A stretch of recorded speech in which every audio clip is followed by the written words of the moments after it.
पखांजूर से इस वक्त की बड़ी खबर। पखांजूर से बांधे जाने वाले 25 स्टेट हाईवे पर नक्सलियों ने बैनर लगाया है। बैनर में विधायक अंतागढ़ अनूपनाग के संबंध में लिखा है।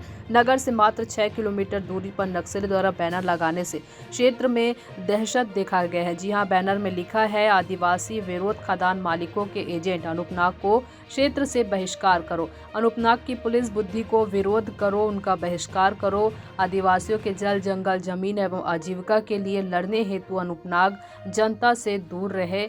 जी हां, बता दें आपको, पखांजूर से बांधे जाने वाले 25 स्टेट हाईवे पर नक्सलियों ने ये बैनर लगाया हुआ है। पखांजूर से विप्लव कुंडू की रिपोर्ट।